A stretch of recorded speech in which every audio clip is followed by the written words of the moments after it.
Eh, Selamat siang kepada sahabat pelokalan Indonesia. Saya menyebutkan sahabat pelokalan Indonesia.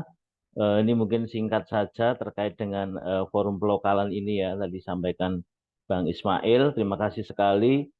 Ini salah satu agenda dari Lokanusa atau Forum Pelokalan Indonesia. Kemudian masuk pada serial diskusi kedua ya. Yang pertama di-lead oleh Pujono Center, kemudian hari ini di-lead oleh PKPA, kemudian ada Skala dan juga dari Yapika gitu. Nah, kalau tidak keberatan Bapak Ibu semuanya, nama saya Parlan, kebetulan ini anggota juga, saya kebetulan dari SIP Indonesia, kebetulan menjadi bagian dari anggota Forum Pelokalan Indonesia atau Lokanusa. Nah, sedikit saya cerita kalau misalnya tidak keberatan mungkin sekitar 3 menit. Mungkin ini sudah kelihatan ya. Jadi Forum Pelokalan Indonesia atau disebut Lokanusa ini itu sebenarnya lahir dari beberapa lembaga yang tergabung saat ini ada 17 ya. Dan ini pun juga sebuah forum yang sangat cair, siapapun bisa bergabung di sini, asal visi dan misinya bersama-sama mendorong bagaimana forum ini digunakan sebagai media untuk merajut ide, gagasan, dan sebagai wadah untuk berbagi pengetahuan terkait implementasi pelokalan di Indonesia begitu. Nah, forum ini memang harapannya bisa merangkai satu pembelajaran eh, terkait dengan pelokalan, entah itu 7 maupun 6 dimensi pelokalan yang saat ini juga sudah didorong di level global, kemudian bagaimana praktek di Indonesia. Nah, sehingga eh, praktek-praktek pelokalan dalam konteks di Indonesia ini bisa disuarakan di level bisa, bisa disuarakan baik di level lokal, nasional maupun global.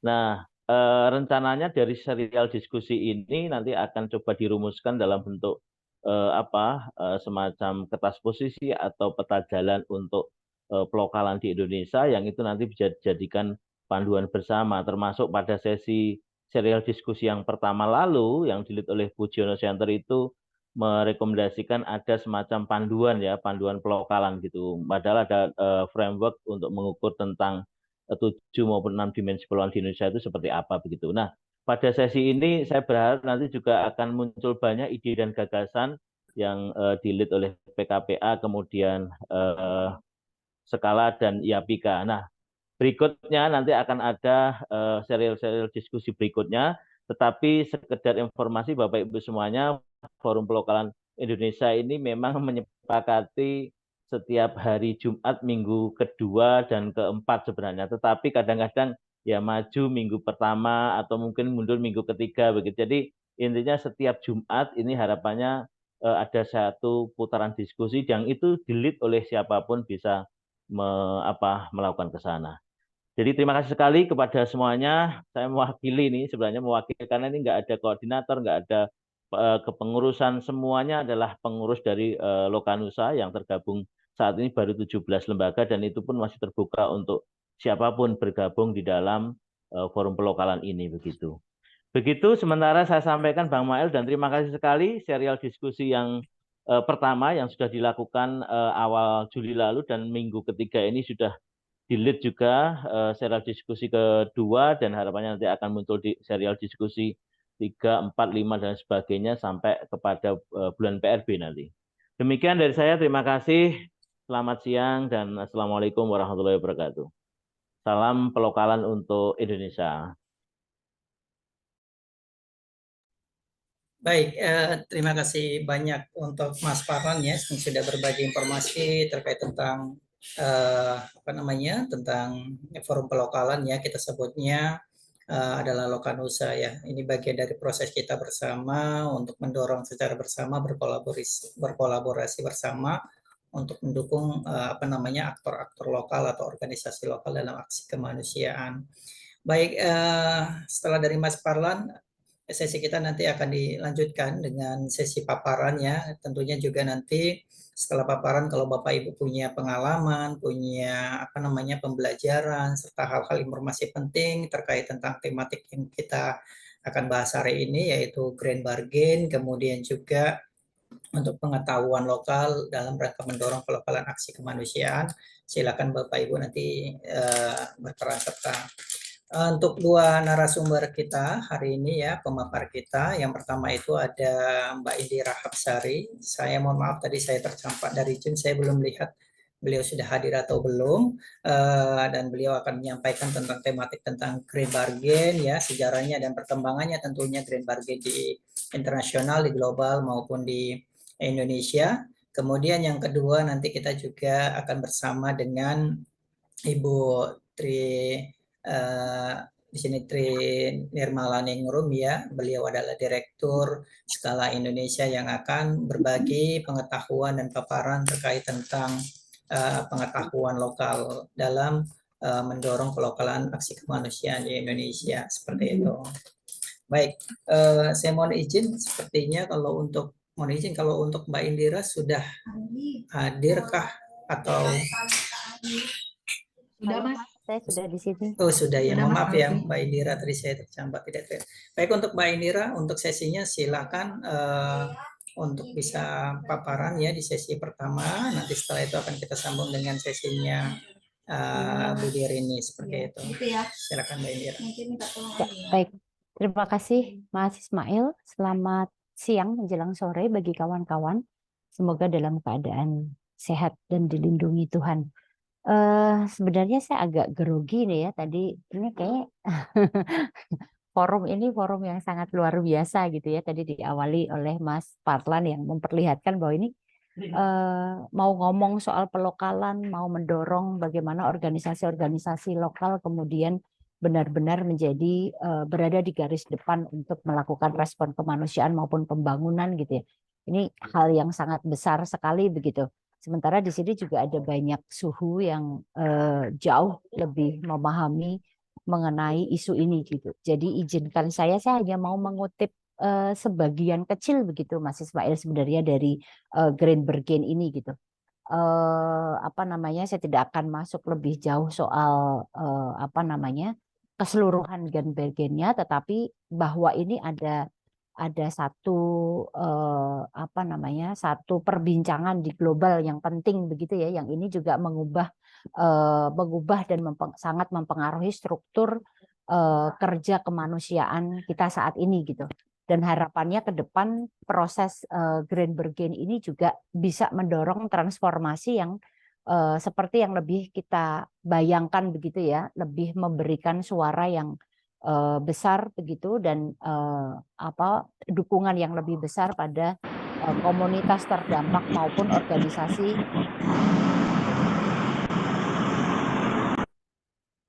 organisasi di tingkat tapak. Saya izin share screen. Ini dia. Nah, kalau kawan-kawan mau mengetahui tentang Green Bargain lebih dalam, nanti bisa bisa googling juga. Ini sedikit yang saya pahami begitu mengenai Green Bargain.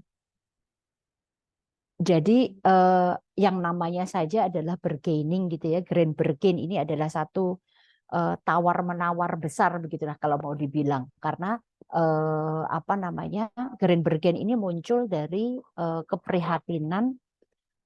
keprihatinan dan refleksi terhadap kerja kemanusiaan yang kemudian begitu besar membiayai atau lebih besar habis begitu di proses-proses yang ada di tingkat global, di tingkat internasionalnya, di proses-proses yang ada di lokasi yang sangat jauh dari wilayah terdampak bencana begitu. Sementara untuk komunitas yang terdampak bencana itu ternyata menerima bagian yang sangat-sangat kecil sekali, bahkan nggak sampai kalau pas awal itu kan nggak sampai 1% begitu ya, nggak sampai 1% untuk diterima oleh masyarakat terdampak bencana begitu. Nah ini kan satu kondisi yang sangat memprihatinkan. yang kemudian membuat sekumpulan organisasi-organisasi internasional, lembaga-lembaga pemberi dana, negara-negara yang pemberi dana berkumpul untuk membuat kesepakatan untuk mendiskusikan apa isu-isu penting dalam kerja kemanusiaan dan proses transformasi seperti apa yang harus diubah untuk memastikan bahwa kerja dukungan kemanusiaan ke depan itu memang benar-benar mendukung masyarakat terdampak bencana agar lebih cepat pulih dan lebih bisa membangun resiliensinya mereka dengan mendapatkan dukungan yang sangat memadai begitu ya untuk mereka bisa pulih kembali begitu. Secara ringkas, Grand Bargain ini diluncurkan selama proses KTT Kemanusiaan Dunia tahun 2016. Jadi ini bisa disebut sebagai satu kesepakatan unik begitu ya, karena memang muncul tadi dari proses refleksi ada dorongan untuk mereformasi kerja atau struktur kemanusiaan yang berarti ini tidak saja mengubah yang berarti ini mengubah bagaimana cara organisasi-organisasi yang sudah sangat besar dan sudah punya cara bekerja yang sangat mapan itu untuk mengubah kembali seluruh cara kerja mereka, struktur mereka, cara mereka berelasi dan sebagainya. Ini satu perubahan yang besar begitu. Untuk tujuannya untuk meningkatkan efisiensi dan efektivitas bantuan kemanusiaan internasional. Kemudian, tapi hanya dalam jangka waktu 5 tahun sejak ini diluncurkan, itu para penanda tangan berkumpul untuk melihat bahwa ternyata ini belum berhasil begitu. Jadi seperti pembangunan berkelanjutan yang kemudian hanya berganti nama, ini pun juga begitu. Kemudian tahun 2021 karena dianggap kemajuan yang dicapai itu tidak terlalu besar atau tidak cukup signifikan, maka menyusun kembali yang Grand Bargain 2.0 begitu. Nah, pada tahun 2023 ini tahun yang menandai tahun ke-7 Grand Bargain sejak tahun 2016 dan akhir dari Grand Bargain 2.0 begitu. Nah, di bulan Juni ini para penanda tangan berkumpul begitu untuk membahas kembali, untuk melihat kembali, merefleksikan kembali work stream yang ada di dalam Grand Bargain ini. Mana yang sudah tercapai dengan baik dan mana yang dinilai tidak cukup signifikan memberikan perubahan. Beberapa hal yang kemudian menjadi minat kami, minat lembaga saya di Yapika Action Aid adalah beberapa hal ini. Yang pertama adalah keterlibatan. Tentu di luar ini ada area tematik lain begitu ya. Ini kita bisa mungkin setelah sesi hari ini kita akan melihat yang yang tersampaikan ini baru sebagian kecil. Nanti kita bisa mengusulkan lagi bareng-bareng. Oh ternyata ada work stream lain yang cukup penting bagi teman-teman. Menurut kawan-kawan ini cukup strategis, tetapi belum terbahas begitu. Nah ini bisa kita usulkan sebagai tema di serial pelokalan di bulan depan misalnya. Balik lagi ke sini ke area tematik yang kami lihat adalah yang strategis. Yang pertama adalah keterlibatan yang bermakna. Ini semua semua mitra, semua agen semua lembaga kemanusiaan ingin ingin betul-betul melihat di mana posisi mereka di dalam proses Grand Bargain ini begitu. Ketika Grand Bargain itu dinyatakan di awal sebagai bentuk komitmen untuk mendorong pelokalan, untuk memberikan untuk menggeser kuasa, untuk menggeser kemampuan dan kapasitas tidak lagi di lembaga-lembaga yang besar ini, tetapi di lembaga-lembaga yang ada di tingkat tapak. Itu banyak lembaga kemanusiaan yang kemudian ingin merefleksikan untuk melihat posisi mereka ada di mana gitu. Apakah dari refleksi kawan-kawan lembaga kemanusiaan ini memang sudah bisa melihat ada perubahan-perubahan signifikan untuk bisa menyatakan bahwa saat ini memang sudah ada dukungan yang lebih memadai, dukungan yang lebih akses yang lebih mudah terhadap dukungan untuk bisa diakses lembaga-lembaga di tingkat tapak. Apakah itu lembaga yang mempunyai mandat khusus untuk respon kemanusiaan maupun lembaga yang tidak memiliki mandat khusus tetapi bekerja di tingkat tapak. Kemudian kemitraan yang bermakna. Selain keterlibatan bermakna, jadi untuk mengetahui sebenarnya organisasi-organisasi di tingkat tapak ini ketika mereka pada berkumpul dan bersuara bisa memang berpengaruh nggak sih terhadap proses Grand Bargain gitu ya? Jangan-jangan proses Grand Bargain itu ya berjalan aja gitu, berjalan aja. Realitas di tingkat tapak dengan segala geliat dan pergumulannya untuk mengakses dukungan yang lebih baik dan lingkungan pendukung yang lebih baik itu ya jadi perjuangan yang lain gitu. Karena di dalam diskusi keterlibatan yang bermakna misalnya beberapa kawan-kawan di beberapa negara Afrika misalnya dan di negara Asia itu menyatakan bahwa Grand Bargain ini maaf kata ini jadi kayak semacam politik etis saja gitu. Jadi ini hanya seperti seolah-olah jadi seperti cara negara-negara utara atau negara-negara maju untuk cuci tangan, untuk menyatakan bahwa aku sudah berkontribusi, aku sudah punya keberpihakan, punya solidaritas dan segala macam, tapi sebenarnya nggak ada benar-benar perubahan signifikan dari cara mereka bekerja, dari struktur kerja kemanusiaan sebenarnya nggak ada yang berubah signifikan gitu.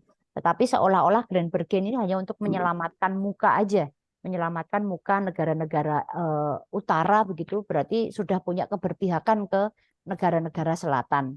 Itu beberapa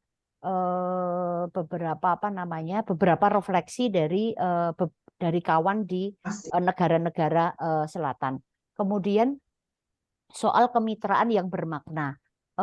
Yapika Action Aid sendiri memang kami mempunyai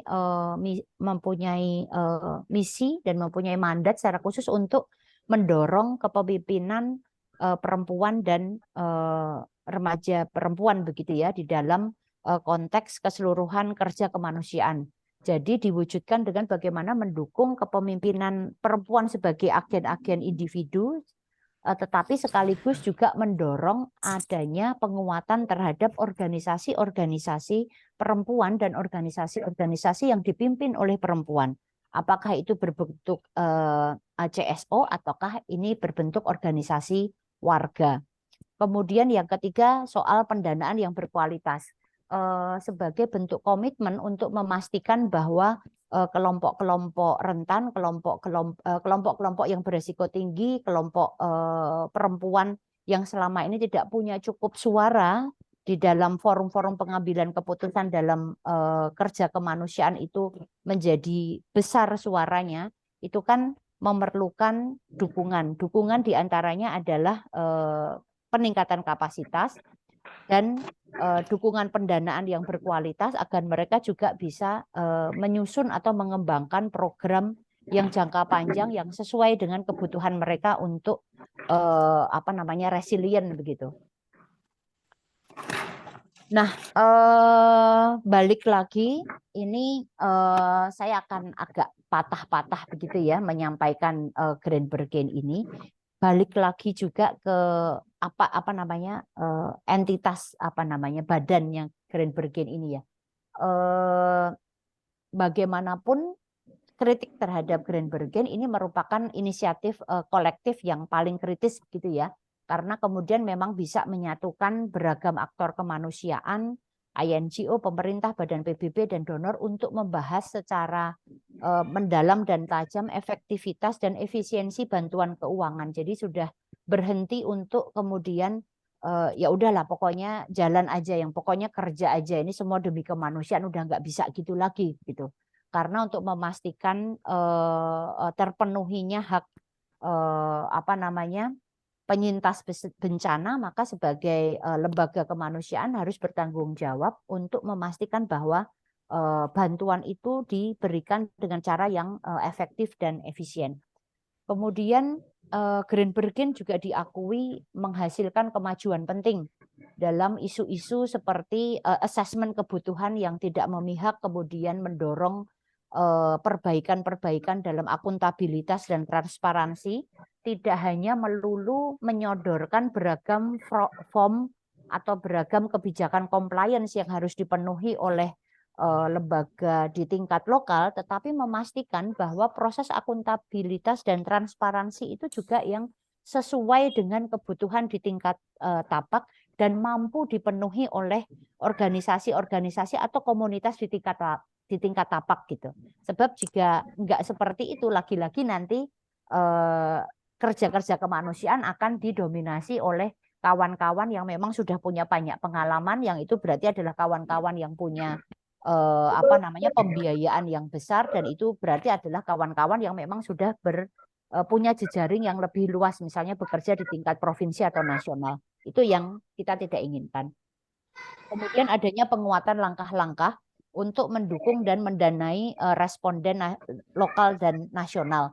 Ini kita juga melihat ya dari sudah semakin banyak laporan tentang situasi krisis kemanusiaan, itu juga melihat sejauh mana atau seberapa efektif pendanaan yang dikumpulkan di tingkat global itu memang benar-benar bisa diterima oleh komunitas dan organisasi di tingkat tapak dan mampu membantu mereka untuk resilient. Tidak hanya diterima tetapi ternyata tidak berkontribusi ke peningkatan resilient mereka, tetapi secara efektif mampu membantu mereka untuk pulih dan resilience.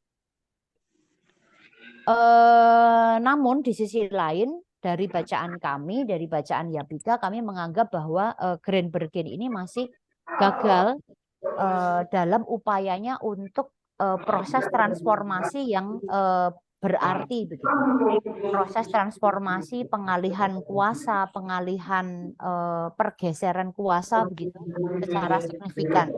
Terkait juga di situ soal pergeseran sumber daya, pergeseran kuasa untuk pengambilan keputusan gitu. Karena dalam refleksi-refleksi kami dalam respon kemanusiaan itu baik kekuasaan sumber daya maupun kuasa untuk mengambil keputusan itu belum sepenuhnya atau belum cukup besar berada di tangan aktor-aktor lokal begitu, melainkan masih di aktor-aktor kemanusiaan yang besar. Nah, pengalihan kuasa ini itu juga termasuk kami merasa meskipun Green Bergen juga sudah mendorong soal pelokalan, bicara juga soal pendanaan bagi yang di Sierra Manado tuh tadi. Oh ya, sorry, saya pikir ke pertanyaan ke saya.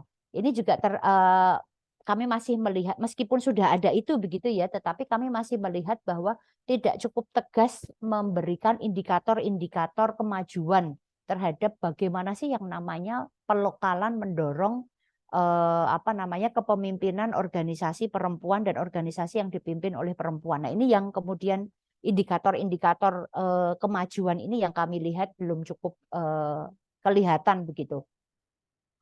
Jadi soal kesetaraan gender dan pemberdayaan perempuan dan anak perempuan maupun remaja perempuan itu jadi belum tercermin secara efektif dalam konsep Green Bergen 2.0 saat ini gitu. Sedangkan bagi Yapika sendiri kami memperjuangkan, kami mendorong agar kepemimpinan yang terjadi ini bukan sekedar kepemimpinan perempuan dalam artian jenis kelamin, tetapi kepemimpinan feminis transformatif. Feminis transformatif dalam artian value-nya itu mengandung value feminis, value yang mendorong alternatif, adanya alternatif, kemudian menempatkan kelompok terdampak ada di garis depan, mengenali dan mendukung kebutuhan kelompok terdampak dan sebagainya. Jadi sebagai ideologi, sebagai value begitu ya, tidak dalam artian jenis kelamin, dan ini mesti transformatif. Artinya tidak hanya selesai pada perubahan cara kerja, perubahan misalnya cara bermitra, cara membuat laporan dan sebagainya, tetapi juga memastikan adanya perubahan di tata nilai sosial di tingkat masyarakat agar lebih adil dan setara gender. Ini komitmen tadi ya hanya lebih ke meneruskan saja yang disebut dengan pengalihan kekuasaan ini. Karena pengalihan kekuasaan ini tidak berarti tidak dimaknai kemudian jadi membalik, misalnya ini piramida begitu ya, tidak berarti membalik piramida karena kemudian nanti sama saja akan ada dominasi yang baru, akan ada kekuasaan langgeng yang baru begitu ya. Sementara dengan perspektif feminis transformatif yang mau didorong adalah agar piramida ini bisa menjadi lebar begitu sehingga tidak tidak lagi ada dominasi tetapi lebih setara, lebih egaliter, dan tiap orang punya punya diakui hak-haknya dan dipenuhi hak-haknya secara demokratis. Kemudian untuk resiliensi komunitas juga kami menekankan di dalam konteks Grand Bargain ini dalam pelokalan itu berarti adalah komitmen untuk memberdayakan para pemimpin perempuan begitu, karena kami menganggap bahwa mereka adalah aktor-aktor kunci atau agensi begitu yang bisa mendorong perubahan transformatif di tingkat komunitas. Mereka merupakan orang-orang yang kemudian diharapkan mampu mengubah relasi-relasi atau nilai-nilai yang tidak adil gender menjadi lebih adil gender. Misalnya ketika kasus-kasus ketika semula masih memahami bahwa kekerasan di dalam rumah tangga itu adalah area privat yang tidak boleh orang lain ikut campur, ini kemudian sudah menempatkan juga mendorong adanya perlindungan sampai tingkat rumah tangga dan mendorong agar perempuan kemudian berani tidak saja berani lapor tetapi juga berani mendukung orang lain, berani mendukung para penyintas lain agar bisa lebih mengatasi situasi yang menghambat itu sehingga diharapkan itu bisa meningkatkan partisipasi dia dalam beragam ruang-ruang di tingkat publik begitu. Karena harus diakui bahwa kekerasan terhadap perempuan dan anak itu menjadi faktor penghambat yang sangat signifikan terhadap perempuan untuk bisa berinteraksi, bisa terlibat dalam aktivitas-aktivitas publik dan bisa berpartisipasi baik secara politik, sosial, ekonomi maupun budaya. Ini beberapa catatan kami terhadap Grand Bargain. Jadi memang meskipun sudah ada kemajuan tetapi masih terbatas, masih perlu memperkuat komitmen kesetaraannya dengan cara tadi melihat apa sih indikator-indikator kemajuannya. Tadi di awal disinggung oleh Mas Parlan begitu ya. Ada beberapa lembaga sudah mengeluarkan instrumen begitu untuk menakar implementasi atau menakar kerja pelokalan di Indonesia. Nah, ini satu cara, satu titik awal yang baik gitu ya untuk kemudian melihat kembali indikator-indikatornya, merefleksikan lagi dari indikator tersebut kemajuan-kemajuan yang sudah dicapai maupun tantangan-tantangan yang masih menjadi PR bersama. Meskipun balik lagi bahwa jangan sampai kita melihat pelokalan ini kemudian menjadi satu instrumen kerja baru yang mengkotakkan kerja kita. Justru kritik dari pelokalan adalah itu ya menjadi terkotak, menjadi kritik pelokalan ingin nanti diteruskan oleh Mbak Rini, ingin menghargai bahwa yang lokal itu tidak satu ragam, bahwa lokal itu banyak ragam. Banyak ragam itu bukan hanya kebudayaannya, tetapi juga cara kerja, pemaknaan dan segala macam. Jadi akan sia-sia untuk kemudian membuat standarisasi pelokalan gitu, karena itu jadi kayak mengkritik sendiri konsep dasar pelokalan gitu. Itu serta misalnya dari beberapa catatan kami juga soal pendanaan ini juga masih sulit untuk diakses bagi organisasi-organisasi di tingkat tapak, terlebih lagi organisasi warga gitu ya. Nah, ini tadi yang saya singgung di awal misalnya ini pendanaan untuk ini untuk memperlihatkan sebegitu kecilnya begitu pendanaan yang diterima oleh organisasi perempuan gitu, hanya 0,2% dari keseluruhan total bantuan bilateral dan hanya kurang dari 1% untuk diberikan langsung ke negara-negara yang rapuh atau bahkan langsung ke WRO, organisasi yang dipimpin perempuan atau organisasi perempuan yang ada di negara-negara yang rapuh. Ini beberapa peluang.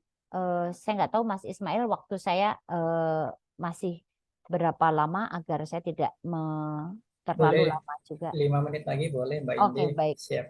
Ya, terima kasih. Dan ini secara cepat saja, secara ringkas adalah peluang-peluang di Grand Bergen itu.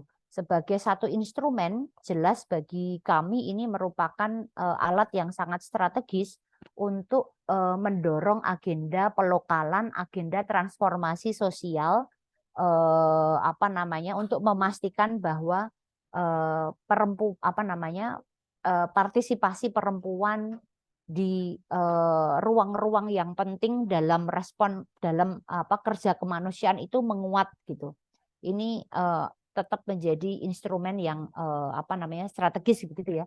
Apalagi konteksnya ketika dilihat di Indonesia, kita juga masih ingat mungkin beberapa waktu lalu selain ngomong soal instrumen untuk menakar pelokalan, kita juga ngomong soal NRG atau National Reference Group gitu. Nah, ini apalagi ini gitu. Nah, National Reference Group ini merupakan satu mekanisme yang di dalam Grand Bergen ini semacam panel begitu di tingkat nasional untuk membahas isu-isu penting di dalam beragam workstream yang ada di Grand Bergen gitu. Nah, dia nanti akan memberikan panduan atau memberikan rekomendasi untuk kemudian bisa disepakati bersama dan dioperasionalkan oleh organisasi kemanusiaan lain begitu. Tapi NRG sendiri juga bisa sangat beragam bentuknya tergantung dengan konteks kebutuhan negara tersebut. Bahkan bentuknya atau mekanismenya seperti apa itu juga bisa beragam juga gitu. Jadi menarik untuk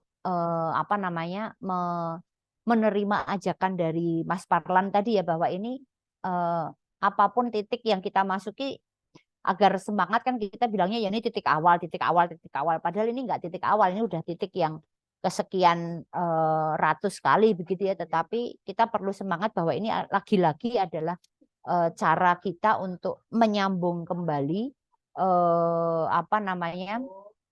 kerja-kerja yang kita lakukan dengan berbagai cara ini, dan harapannya forum pelokalan ini, instrumen Grand Bergen ini bisa kita gunakan untuk membahas, untuk merefleksikan bagaimana cara kerja kita dalam memastikan hak komunitas terdampak itu terpenuhi haknya dan dapat pulih secara bermartabat.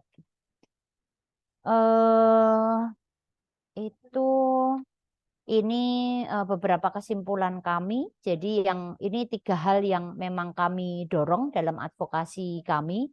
Jadi organisasi perempuan dan organisasi yang dipimpin oleh perempuan itu harus terlibat secara bermakna dalam semua tingkat sistem kemanusiaan, sehingga nanti tidak lagi hanya ini lembaga di level desa atau lembaga di level kabupaten, karena lewat cara ini kita akan bisa menembus batas itu dan justru menghilangkan sekat-sekat level sektoral, bahwa kita bekerja memang di tingkat desa misalnya, tetapi untuk jejaring, untuk berbagi pengetahuan, untuk berbagi aset dan mengakses sumber daya itu harusnya menghilangkan semua sekat-sekat teritori tersebut. Kemudian strategi atau cara untuk bisa mendapatkan atau mengakses pendanaan itu juga menjadi PR bersama. Beberapa lembaga di tingkat nasional sudah sudah menunjukkan komitmen yang sangat kuat, bahkan untuk secara khusus menemani organisasi-organisasi lokal dan bahkan aktor-aktor perempuan di tingkat lokal untuk bisa memahami bagaimana kerja kemanusiaan, bagaimana mengidentifikasi peluang-peluang pendanaan dan bagaimana mengakses pendanaan tersebut untuk bisa memperkuat komunitas mereka. Kemudian yang ketiga, kemitraan, jejaring yang makin kuat untuk memastikan bahwa yang kita dorong untuk bertransformasi itu juga bukan hanya kacanya itu bukan hanya untuk lembaga-lembaga yang ada di atas kita, tetapi terutama adalah untuk juga komunitas kita sendiri gitu. Bagaimana kita sebagai bagian dari entitas kemanusiaan juga selalu selalu merefleksikan bagaimana cara kita bekerja, bagaimana cara kita menjalin kemitraan, dan bagaimana cara kita nurturing atau mendampingi lembaga-lembaga di tingkat tapak. Itu saja mungkin Mas Ismail yang bisa saya bagikan ke kawan-kawan pada siang hari ini. Saya kembalikan ke Mas Ismail. Baik, Mbak Indi, terima kasih banyak ya untuk sesinya dan paparannya. Teman-teman boleh kasih apresiasi melalui emoticon ya, karena memang berbagai informasinya tadi sangat menarik dan jujur ya, bagi saya sendiri juga ini sebenarnya informasi yang sangat baru yang didapatkan seperti itu ya. Beberapa catatan tadi yang dari Mbak Indi yang sempat saya tadi ambil garis-garis besarnya adalah pembahasan berkaitan tentang bagaimana proses sejarah Grand Bargain ini kemudian dimulai, kemudian perkembangannya dari tahun ke tahun seperti apa. Kemudian juga tadi ada pembahasan tentang area tematik sebenarnya Grand Bargain ini sebenarnya dilakukan pada konteks yang seperti apa gitu ya. Kemudian juga ada konteksnya, ada komitmen, kemudian ada catatan-catatan yang dicatatkan oleh teman-teman YAPIKA ya sebagai bagian dari mungkin refleksi dan melihat progres dari Grand Bargain ini. Serta tadi ada yang pada sesi akhir ada peluang-peluang apa saja yang mungkin bisa dilakukan oleh kita sebagai organisasi masyarakat sipil ya untuk bisa mengambil peluang dari adanya Grand Bargain dan melihat dari progres perjalanan dari Grand Bargain ini. Di sesi kedua kita akan bersama dengan Ibu Rini ya. Ibu Rini adalah Direktur Skala Indonesia dan tema yang akan dibawakan oleh Ibu Rini nantinya yaitu adalah modal sosial pengetahuan lokal untuk membangun ketangguhan. Untuk itu langsung saja nggak berlama-lama kepada Ibu Rini kami persilakan. Monggo Bu. Baik, terima kasih Mas Ismail. Selamat siang rekan-rekan semua. Perkenalkan saya Rini dari Skala Indonesia. Skala itu adalah organisasi nirlaba yang sebenarnya dulu kami berbentuk perkumpulan, tapi kemudian kami ubah menjadi sebuah yayasan. Kami didirikan oleh beberapa jurnalis sebenarnya. Kalau tadi Kak Indi bicara soal global gitu dengan proses tawar-menawar mungkin ya antara saya nggak mau kita adalah negara penerima donor gitu ya, tapi itu sebenarnya sudah satu kewajiban gitu saling membantu. Tapi kali ini saya ingin mendiskusikan soal apa sih sebenarnya ada di tingkat masyarakat lokal gitu ya. Apa yang sebenarnya modal-modal apa saja yang ada di masyarakat lokal yang sebenarnya ini juga bisa jadi salah satu alat gitu ya, alat untuk bargainnya kita, tawar-menawarnya kita gitu ya. Saya mungkin untuk memperlancar nanti presentasi, saya boleh izin menutup video, kemudian saya share screen ya Mas Ismail ya. Monggo Mbak. Boleh.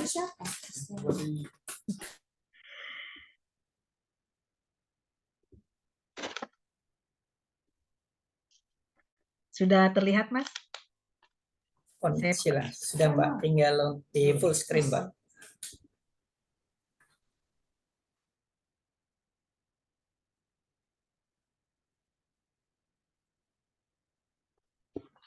Oke, saya berikan judul ini sebenarnya gitu ya karena ternyata kita sebenarnya sudah banyak punya modal sosial gitu ya, punya modal sosial pengetahuan lokal dan lain-lain, yang saya pikir ini juga bisa jadi alat kita juga untuk melihat kembali gitu ya. Mungkin ini bisa dijadikan indikator-indikator nantinya pada saat tawar-menawar ataupun pada saat gitu ya, ketika isu pelokalan ini kemudian dijadikan salah satu alat pada proses bantuan kemanusiaan. Nah, sebenarnya kita semua tahu lah ya modal sosial tuh seperti apa sih gitu ya. Karena kita sendiri sebenarnya didefinisikan sebagai kapabilitas yang ada sebenarnya dari kepercayaan umum di sebuah masyarakat. Nah, sebenarnya istilah modal sosial ini juga diperkenalkan sejak tahun 1916 gitu. Kemudian ciri utamanya adalah dia memberi manfaat sebenarnya internal dan juga eksternal. Nah, saya coba melihat dari karena kami kebetulan agak lama di Sulawesi Tengah gitu, sejak 2016 skala melakukan beberapa riset, kemudian juga live in di beberapa tempat di Sulawesi Tengah gitu. Kami kemudian mengenal Sintufu gitu ya. Sintufu itu sebenarnya adat istiadat yang dimiliki oleh masyarakat di Kaili gitu, yang sebenarnya hampir sama gitu dengan di Jawa gitu ya. Kita kenal gotong royong gitu. Nah, kemudian masyarakat Sintufu ini mengenal gotong royong gitu ya dalam bentuk disebutnya Sintufu. Ini prinsip kebersamaan sebenarnya yang dikenal sudah sejak abad lalu gitu. Saya menemukan bahwa sejak abad 15 Masehi gitu suku di Kaili yang tertua ini mengenal budaya gotong royong, yang sebenarnya juga ini salah satu modal sosial yang sebenarnya bisa ditumbuh kembangkan di wilayah-wilayah lain. Nah, kemudian juga Sintufu ini juga bentuk dari cara pandang masyarakat sebenarnya, way of life gitu, yang menghendaki kehidupan yang harmoni, gotong royong, saling tolong menolong gitu, yang sebenarnya juga hidup di beberapa tempat gitu ya. Saya yakin teman-teman yang ada di NTB, di NTT juga punya sebenarnya budaya-budaya ini yang hidup dan berkembang. Nah, COVID itu kemarin juga menjadi salah satu ujian buat kita gitu ya. Betapa ternyata gitu ya kita mampu hidup bergotong royong dan saling menolong di setiap kampung gitu. Bahkan di tempat saya sendiri tinggal gitu ya, kita ternyata bisa menyediakan rumah sakit kecil gitu ya, rumah jadi dipinjamkan, rumah kosong dipinjamkan, dijadikan rumah sakit dadakan gitu ya, untuk menampung orang-orang yang kemudian harus melakukan pengobatan karena rumah sakit penuh. Artinya memang kita sebenarnya semua sudah punya modal sosial tersebut. Nah, ini sebenarnya modal sosial yang kebetulan pada saat itu kami tinggal di sebuah wilayah Kulawi gitu ya. Ternyata ada modal-modal sosial dalam bentuk yang berbeda, yang sebenarnya bisa mengatur penggunaan sumber daya alam yang sebenarnya juga banyak hidup di beberapa tempat gitu. Saya temui juga di Banten gitu ya, masyarakat di suku Baduy itu mengatur wilayah-wilayah mana saja yang boleh dikelola, wilayah-wilayah mana saja yang hanya boleh diambil air, atau wilayah mana saja yang kemudian tidak boleh digunakan sama sekali. Nah, kemudian biasanya mereka juga punya tokoh-tokoh adat gitu ya. Jadi kalau di Sulawesi itu disebut Ombonungata. Nah, ini yang menarik gitu ya. Menarik kalau menurut saya di Sulawesi Tengah, Ombonungata ini dikenal dengan Tinanungata di sana. Tinanungata itu ada 5 orang pemuka adat, kemudian 3 diantaranya adalah perempuan. Jadi kalau kemudian keputusan tidak harus melalui 5 orang ini dan 3 diantaranya adalah perempuan. Jadi kalau tadi grand bargain itu mensyaratkan perempuan gitu, kita juga sudah punya modal ini gitu ya. Kemudian juga Tinanungata ini sebagai subjek yang mengatur sebenarnya dan mengelola seluruh aktivitas sosial di dalam kampung gitu ya. Jadi sebenarnya di Sulawesi Tengah, terutama di wilayah Kulawi, saya melihat bahwa perempuan itu memiliki posisi yang sama, setara, kemudian juga cukup signifikan dalam proses pengambilan keputusan. Nah, selain juga itu tadi gitu ya, Ombo Nungata, Tinau Nungata gitu ya, bagaimana masyarakat di Sulawesi Tengah mengatur hidupnya dalam bentuk modal-modal sosial. Kemudian juga kita mengenal gitu ya ingatan kolektif dan pengetahuan lokal sebenarnya yang juga menurut saya adalah modal sosial bagi masyarakat di beberapa wilayah. Nah, kami pernah bekerja di wilayah Tompe gitu ya. Ternyata pasca bencana gitu ada inisiatif-inisiatif di tingkat lokal. Jadi masyarakat Tompe dengan masyarakat Tanjung Padang mereka punya kesepakatan dengan Desa Sibado gitu ya. Desa Sibado itu pada saat terjadi peristiwa bencana dan gempa, kemudian likuifaksi dan tsunami, mereka bikin kesepakatan bahwa jika terjadi bencana terulang kembali gitu, mereka sepakat wilayah Sibado dijadikan wilayah tempat mereka mengungsi karena tempatnya di atas gitu ya.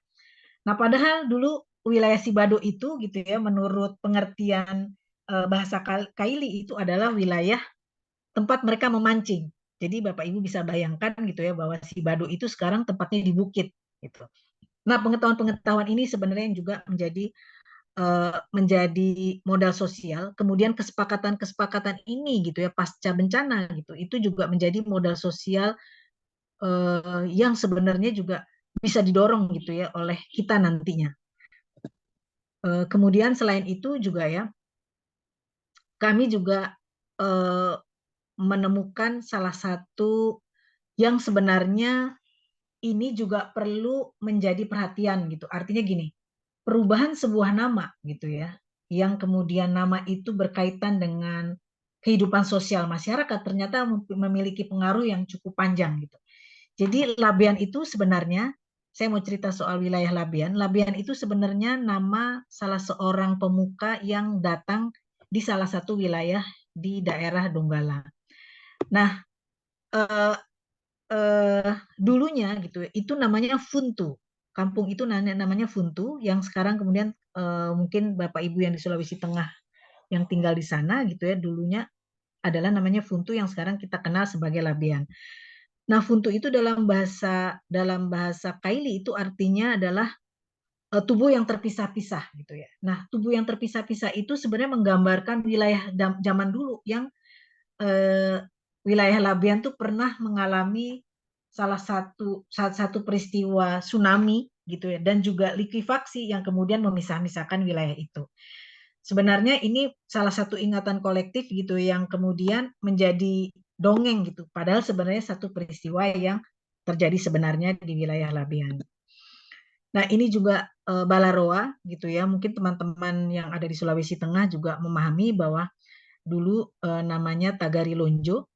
Lonjo itu wilayah yang dihindari sebenarnya oleh warga Gunung Marawola Barat karena ketakutannya daerah ini akan tenggelam. Jadi sebenarnya pengetahuan-pengetahuan ini ternyata memang saya menyebutnya mungkin warga masyarakat Kaili inilah sains gitu ya, warga sains gitu, orang yang memahami secara intuitif gitu karena kesehariannya sehingga mereka memahami konteks wilayah gitu ya.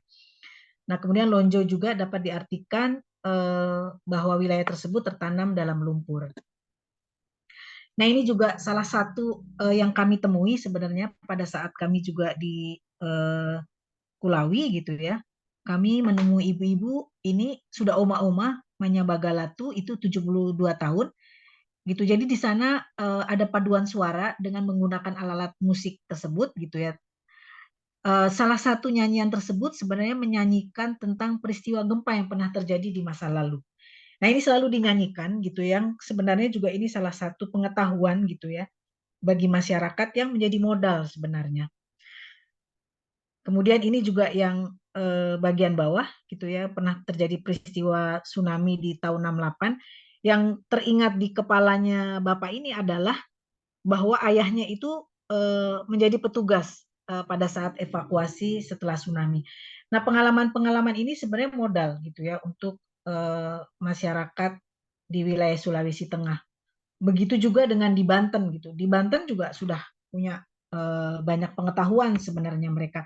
Kalau kita kenal soal tas siaga bencana, mereka juga kenal yang namanya tas siaga bencana ala mereka gitu.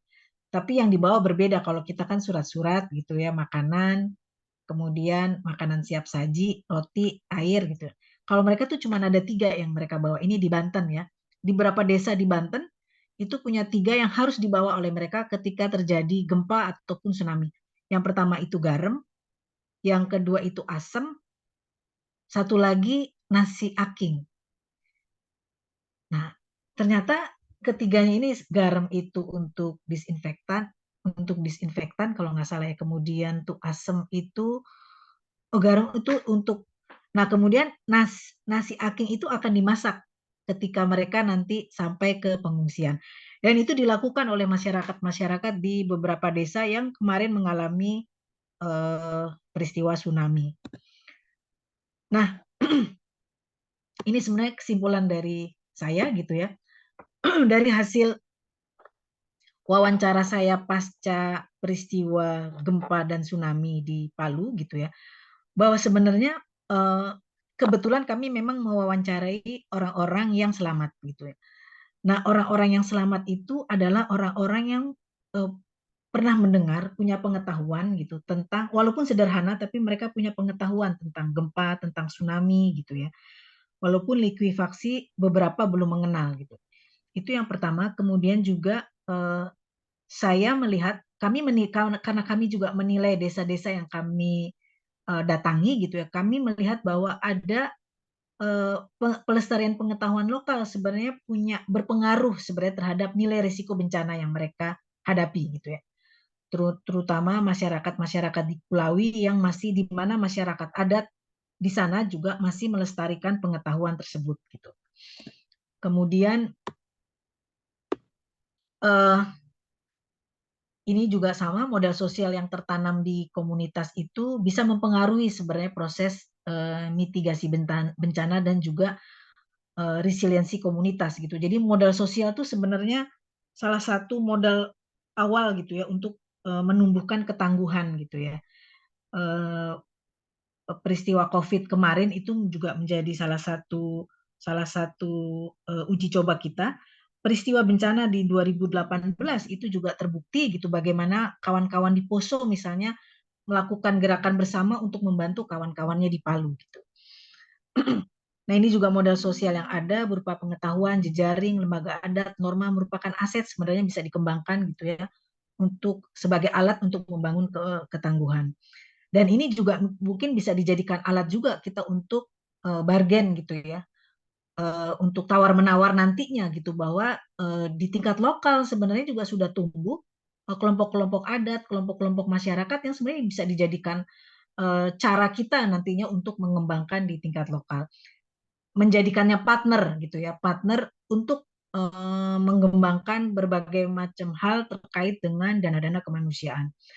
Kemudian juga komitmen komunitas sendiri tercermin dari kesediaan saling berbagi, bersedia gitu ya. Kemudian juga empati antar warga. Kemudian juga modal sosial ini tadi harus dihargai dan dimanfaatkan. Itu tadi mungkin bisa jadi salah satu indikator sebenarnya yang jadi pertimbangan dalam proses tawar-menawar tadi. Nah, ini sebenarnya rekomendasi sebenarnya ya, melihat Indonesia negeri cincin api di mana peristiwa bencana hampir setiap hari terjadi gitu ya. Misalnya Ibu Dwi Korita berpidato bahwa kita siap-siap menanggapi musim kekeringan, tapi di sisi lain Papua dihajar oleh banjir bandang kemarin gitu ya. Nah, jadi memang kita harus siaga gitu ya. Sehingga menurut saya strategi selanjutnya adalah berinvestasi sebenarnya tingkat lokal.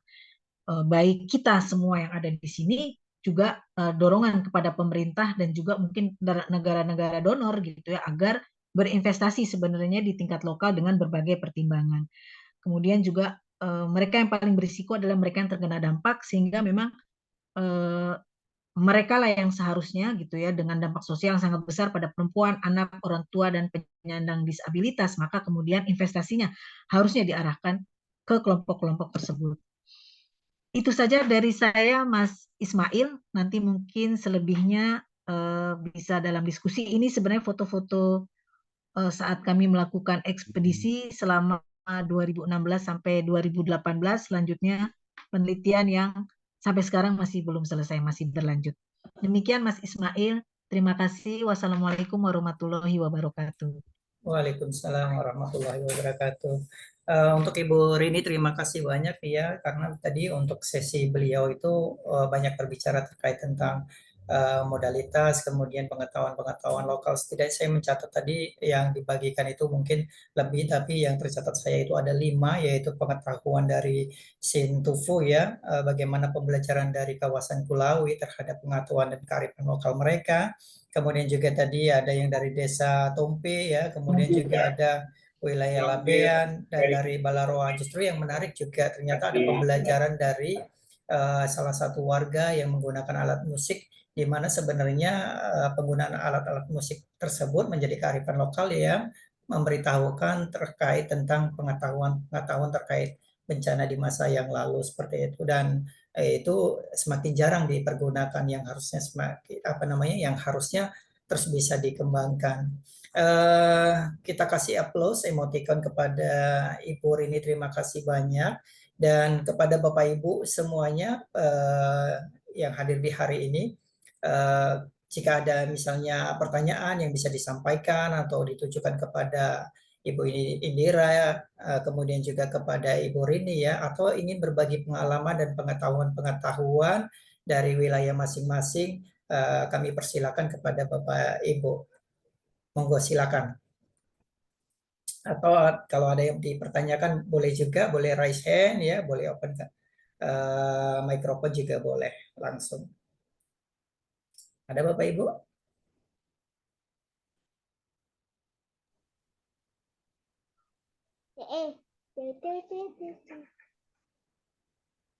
Yang telepon Pak. Ya, ada yang mau berbagi pengalaman dari wilayahnya terkait tentang modal sosial dan kearifan lokal atau kapasitas lokal atau informasi-informasi lain berkaitan tentang green bargain yang Boleh ingin saya, dibagikan? Silakan. boleh saya Silakan. Ya, silakan. Mohon maaf, dengan Bapak siapa? Ismail. Nama yang sama Ismail. Silakan Pak Ismail, silakan. Apa? Saya tertarik. Minta maaf dulu karena baru 2 materi yang saya ikut dengan Ibu Rini, kemudian ada satu lagi tentang gender ya. Saya tertarik sekali. Saya berasal dari Yayasan Suara Perempuan Sulut. Kemudian baru bergabung ini untuk mengikuti kegiatan ini. Menarik sekali Mbak tentang gotong royong tadi, karena kebetulan ada komunitas kita itu di Sulawesi Utara juga ada komunitas seperti itu. Yang terjadi bencana alam puting beliung waktu itu di salah satu kabupaten di Sulawesi Utara. Kemudian ada rumah-rumah banyak yang roboh itu. Mereka melakukan hal seperti itu. Angkat rumah pindah ke satu dan semua masyarakat itu melakukan secara gotong royong gitu. Gitu. Jadi di Sulawesi Utara juga ada seperti itu, saya tertarik sekali. Kemudian tadi Mbak tentang gender itu, ada di satu wilayah juga dampingan suara perempuan itu yang sangat patriarkis sekali. Kebetulan di salah satu pulau itu, yaitu Pulau Sudi Suku Bajo itu, kalau laki-laki itu tidak boleh sama sekali untuk ke sumur, disebabkan karena itu katanya ada apa kalau kita di sini bilang poso apa itu ya, pamali ya. Pemali kita bilang di sini, kalau laki-laki ke sumur itu sangat tidak boleh, harus perempuan yang melakukan hal itu. Itu budaya patriarki itu sangat kuat sekali Mbak di daerah Sulawesi Utara, khusus di pulau itu. Jadi ketika kita mendengarkan tadi tentang kesetaraan gender, sangat menarik sekali juga, itu tantangan untuk kita sebagai aktivis perempuan untuk melakukan kegiatan-kegiatan yang akan mengangkat harkat dan martabat seorang perempuan itu. Itu barangkali itu bersharing dulu ya. Nanti kalau melihat seperti apa yang kita akan, minta maaf baru 2 materi yang saya ikut baru hadir. Terima kasih. Terima kasih banyak Pak Ismail Hussein ya, tadi berbagi pengetahuan dan pengalaman terkait kearifan lokal untuk di Sulawesi Utara ya Pak tadi ya Pak ya. Sulawesi Utara. Sulawesi Utara ya. Jadi ada konteks bagaimana masyarakat melakukan kerja-kerja bergotong royong dengan pendekatan lokal mereka, Seperti itu. Iya, teman-teman yang lain ada yang ingin berbagi atau ada hal yang ingin ditanyakan kepada pemapar kita, ada Mbak Indi dan Ibu Rini untuk hari ini?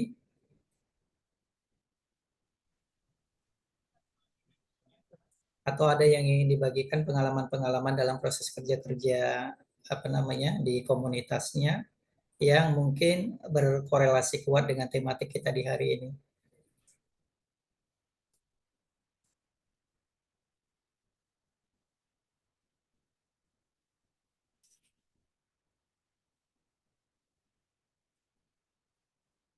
Ada? Halo, selamat siang. Selamat siang, Pak Edi ya. Silakan Pak Edi Susanto. Mungkin memperkenalkan diri, saya Edi Susanto dari Forum Inklusi Disabilitas Kabupaten Magelang, Mas. Siap, Pak. Silakan Pak Edi. Ya, kemarin, ini pengalaman kemarin dengan salah satu lembaga di Jogja itu ya, Mas. Kami di forum untuk apa? Untuk peningkatan kapasitas lokal dalam pelokalan itu, kami kemarin dari komunitas difabel itu diajak untuk melakukan sebuah program di salah satu desa di Kabupaten Magelang yang berada di kawasan rawan bencana Merapi, itu untuk memberikan edukasi kepada masyarakat tentang inklusi disabilitas di kawasan rawan bencana itu. Karena selama ini teman-teman disabilitas itu hampir hampir kebanyakan itu masih menjadi sebuah objek dalam setiap aksi kemanusiaan itu, belum menjadi pelakunya sendiri itu. Jadi kami di Magelang itu diminta untuk menjadi pelaku aksi kemanusiaan saat terjadi bencana. Karena yang tahu kondisi teman-teman disabilitas itu ya teman-teman disabilitas itu sendiri. Mungkin itu saja dulu, Mas. Baik, terima kasih banyak ini Pak Edi Susanto dari Magelang yang sudah berbagi pengalaman bagaimana proses pelibatan dari kawan-kawan disabilitas ya dalam konteks kerja-kerja kemanusiaan atau kerja-kerja sosialnya. Bapak Ibu yang lain kami undang untuk bisa berbagi pengalaman atau ada hal yang ingin ditanyakan kepada pemapar. Oh ya, mungkin ada tambahan lagi, Mas. Silakan Pak Edi. Dalam program itu kami ditingkatkan kapasitasnya mulai dari pemahaman kita tentang disabilitas, sama kita membuat sebuah perencanaan program, mulai dari perencanaan program, terus kita bisa bermitra dengan OPD di tingkat kabupaten, sama kita diberikan bekal untuk membuat sebuah proposal pengajuan penganggaran, itu juga diberikan oleh mereka agar kita bisa suatu saat kalau kemitraan dengan lembaga itu sudah selesai, kita bisa melakukan pembuatan pengajuan proposal itu sendiri. Iya, Itu, Mas. siap Pak Edi. Terima kasih banyak Pak Edi untuk informasi tambahannya, bagian dari proses penguatan kapasitasnya untuk keberlanjutan organisasinya ya Pak ya, tentunya ya Pak. Baik, ini ada Mas Suhud dari Penabulu. Monggo Mas Suhud.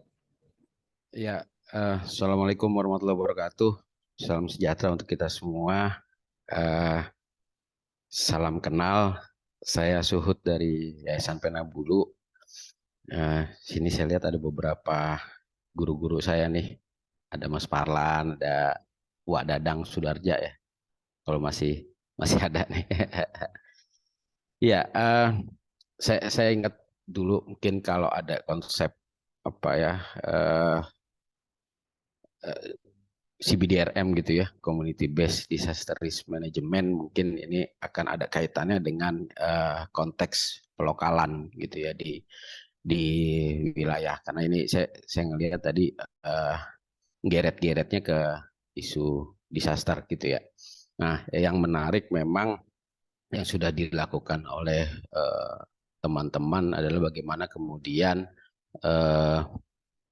penyintas bukan dijadikan sebagai objek, tetapi sebagai subjek yang kita harus melihat bahwa penyintas ini bukan orang yang tidak mampu sama sekali dan kita datang sebagai Superman gitu ya, terus ngasih bantuan. Enggak, sebetulnya mereka juga punya, dan solusinya sebetulnya juga ada di mereka gitu ya, dengan kearifan lokal yang mereka punya gitu ya, dengan budaya dan adat istiadat yang mereka punya gitu ya. Yang tadi Mbak Tri juga menyampaikan ada soal gotong royong di Kulawi. Kebetulan kami juga pasca tsunami dan likuifaksi itu bermain juga di Kulawi. Tapi memang yang sektor yang kami sentuh pada saat itu bukan dalam konteks emergency respon, bukan lebih ke evakuasi, distribusi bantuan, itu tidak itu, tetapi kami menyentuh di sektor-sektor livelihood gitu ya. Bagaimana kemudian sebetulnya kalau kita ngelihat konteks Kulawi ya Mbak Tri, ini kan satu kecamatan yang kalau longsor 2 minggu baru bisa akses gitu ya. Tapi dalam konteks livelihoodnya mereka cukup kuat gitu ya. Misalnya Toro itu pusatnya beras, Lonca itu pusatnya rica gitu ya.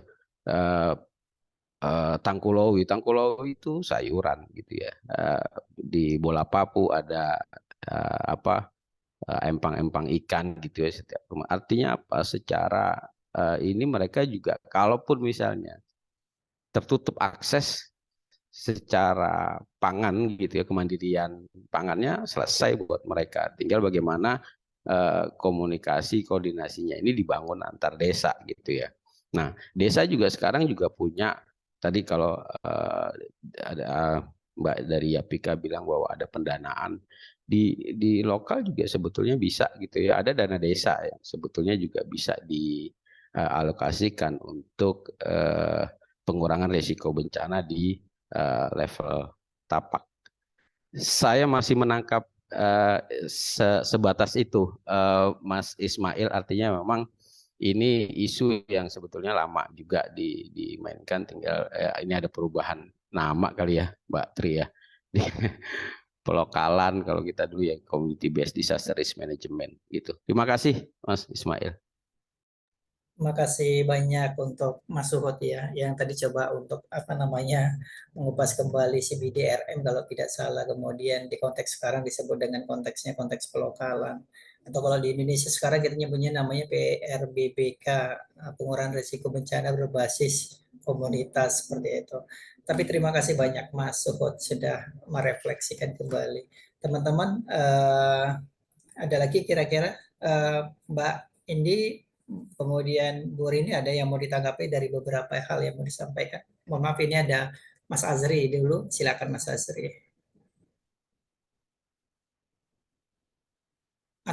Mana pesan Iya. minimal pesan 20. Nah, Mas Azri silakan. 20 kan 200. Mas Azri, silakan Mas Azri. Kalau di atas 100 sih bisa ada potongan lebih murah lagi. Dengan baik Mas Ismail? Iya, monggo silakan Mas. Tadi double suaranya. Silakan. Oke. Iya, terkait dengan konteks pelokalan. Saya sendiri teringat jadi satu ada konsep struktural fungsional namanya ya, gimana ada 4 step gitu untuk mengembangkan satu pelokalan ini sehingga bisa menjadi tahap yang ideal untuk diterapkan di tingkat komunitas atau di desa gitu. Yang pertama itu adaptasi ya. Kalau lengkapnya memang kita sebutnya agile gitu ya. Yang pertama A-nya itu adaptation gitu ya. Jadi gimana kita beradaptasi dengan memang informasi-informasi atau pengetahuan lokal yang sudah ada. Kemudian yang kita akan bawa program nih biasanya ke desa gitu. Kita ada satu program itu misalnya kegiatan program humanitarian gitu yang kemudian kadangkala perlu ada modifikasi sehingga itu match dengan kondisi yang ada di lokasi tersebut. Nah, maka dari itu dibutuhkan satu adaptasi gitu antara program dengan pengetahuan lokal yang sudah ada. Kemudian ada yang kedua, G-nya itu goal attainment namanya, ya tujuan bersama lah yang ingin dicapai dari program dan kemudian masyarakat yang ini didampingi. Kemudian I-nya itu integrasi. Setelah kita beradaptasi, kemudian kita sudah memiliki tujuan bersama, kita kemudian berintegrasi gitu, baik itu lembaga yang mendampingi, komunitasnya, kemudian pemerintah desanya gitu, kemudian lebih jauh lagi mengintegrasikan semua rencana-rencana misalnya adaptasi mitigasi ke dalam rencana pembangunan desa. Yang terakhir adalah L-nya, ini adalah latensi. Ketika adaptasinya sudah baik, tujuan bersamanya sudah ditetapkan dengan baik, dirumuskan dengan baik, integrasi sudah tercipta, maka terbentuklah satu pola atau latensi ini yang bisa terulang, bisa terjaga dengan baik, pola yang baik gitu. Nah, dalam konteks realnya sendiri, kalau kami dulu jadi ketika kami mendampingi satu desa gitu di desa pesisir gitu ya, para nelayannya ini sebenarnya sudah terbiasa menggunakan HT gitu ya untuk berkomunikasi sama mereka gitu.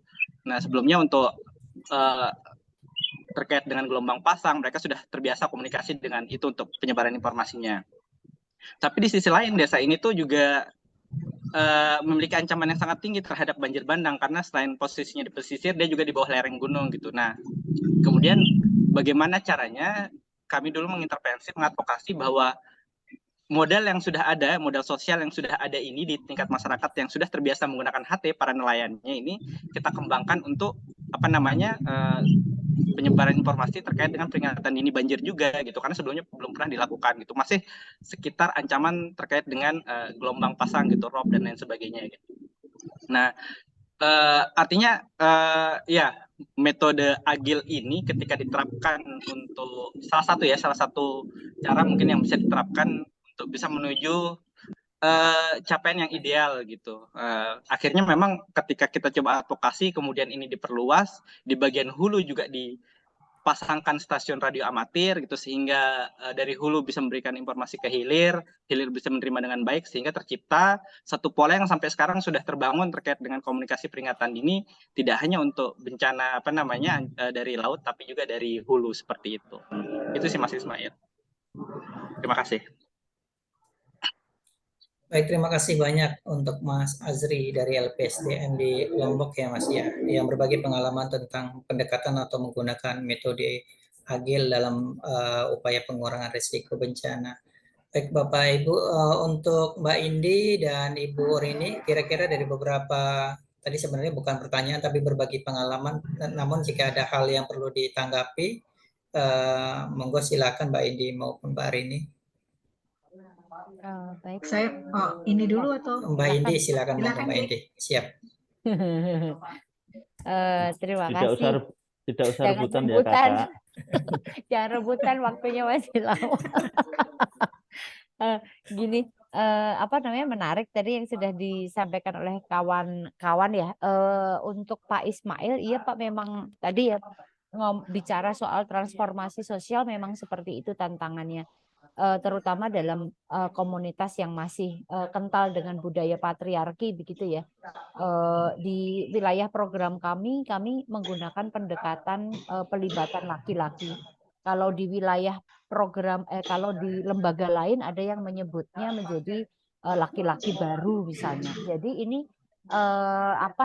laki-laki yang kemudian memberi dukungan kepada menguatnya kepemimpinan perempuan dengan misalnya salah satu caranya adalah membagi pekerjaan domestik gitu, sehingga semua beban pekerjaan domestik tidak hanya dipikul oleh perempuan dan anak perempuannya, tetapi si ayah atau anak laki-laki juga bisa ikut berbagi pekerjaan di rumah gitu, sehingga ibunya misalnya jadi punya kesempatan untuk bisa ikut kegiatan-kegiatan di luar, pertemuan-pertemuan atau forum perempuan lainnya begitu, yang itu juga akan berdampak ke keluarga itu sendiri begitu kan ya.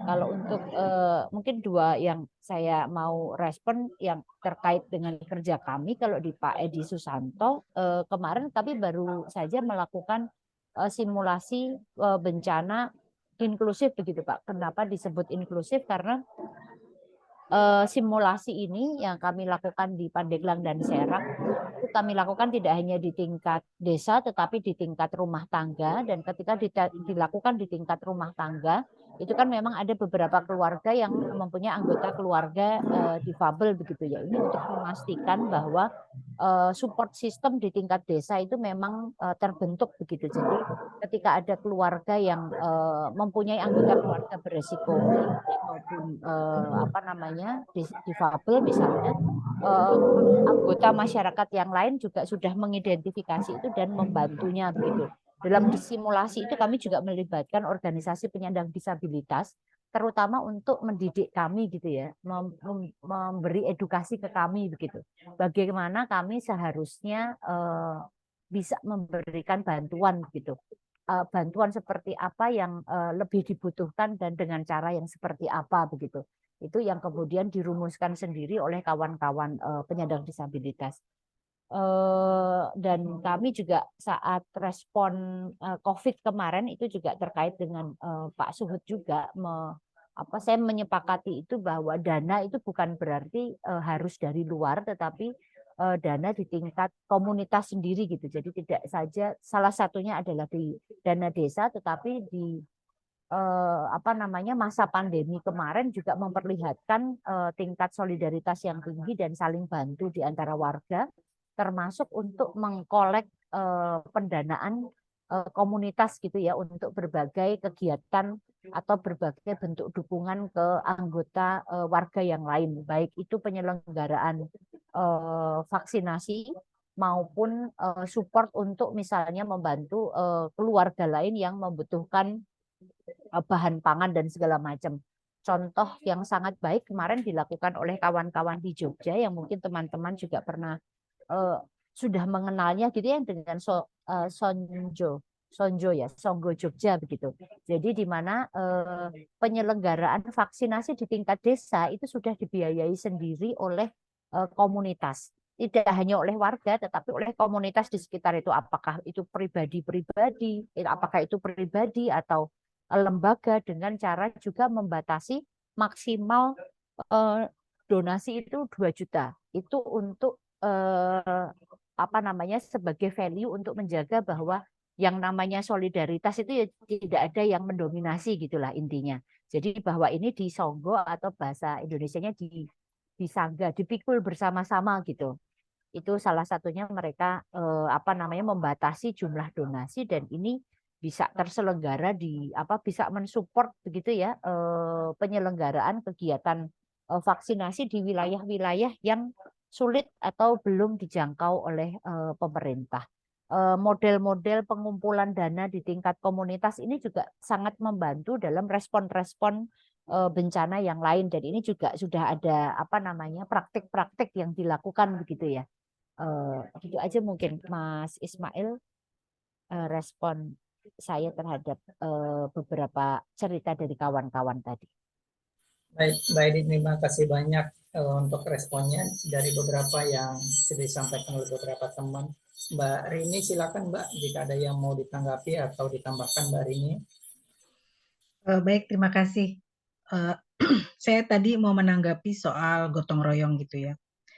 Ada beberapa pengalaman di lapangan di Banten gitu, betapa bantuan-bantuan yang sangat masif itu juga akhirnya mengendurkan gitu ya gotong royong di antara kawan-kawan di lapangan gitu. Contoh misalnya di salah satu desa di Banten gitu ya, waktu kami diskusi misalnya gini, oke, ketika terjadi bencana apa yang Bapak Ibu harus lakukan?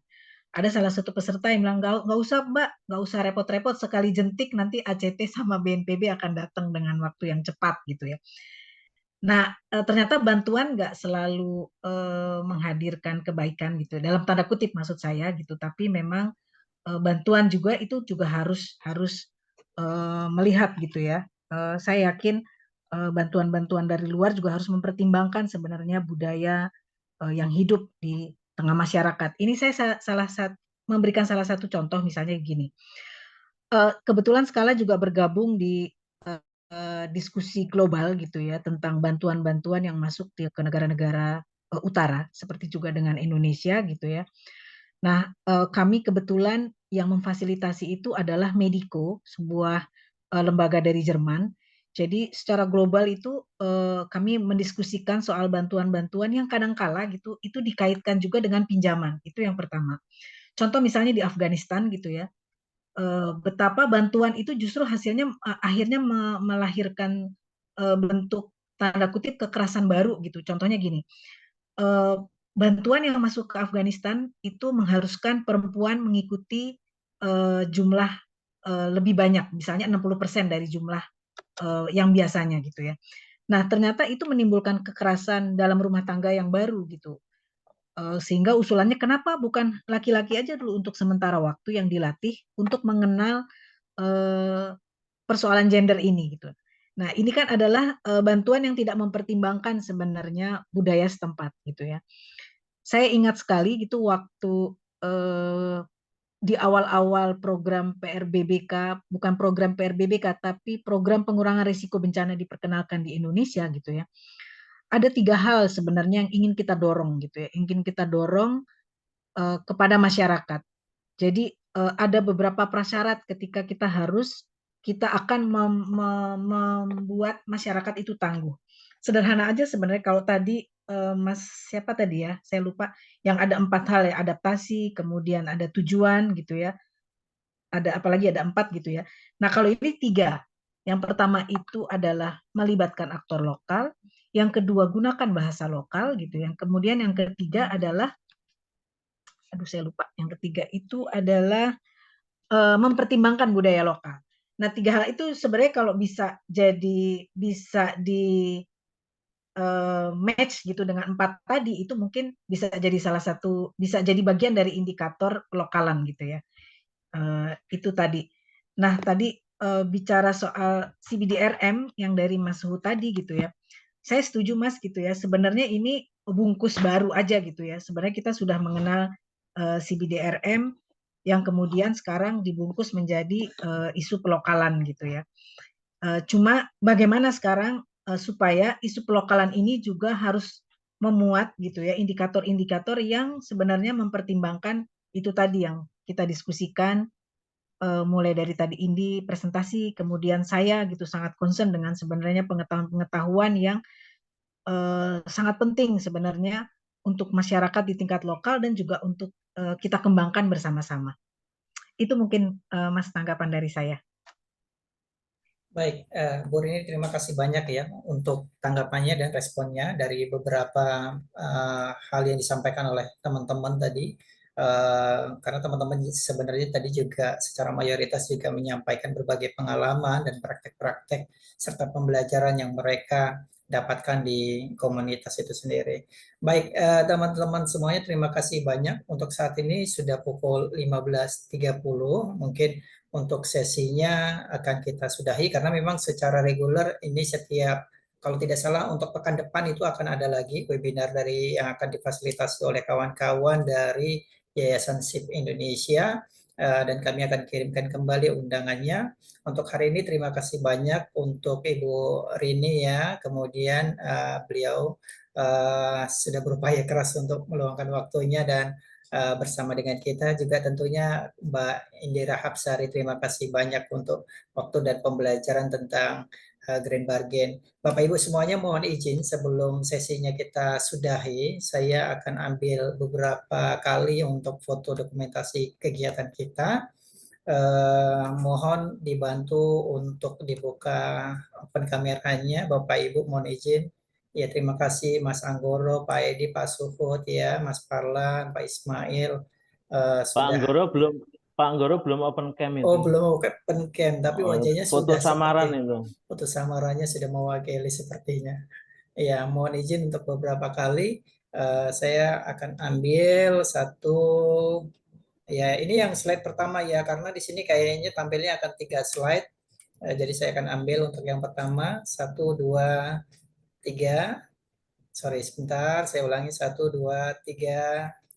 Izin saya simpan dulu ya, Bapak Ibu ya. Nanti saya akan share di.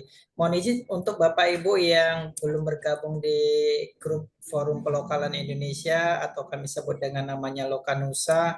mohon izin bisa bergabung ya, supaya nanti kita bisa berbagi pengalaman. Mungkin juga di ke depan itu bisa difasilitasi oleh Bapak Ibu.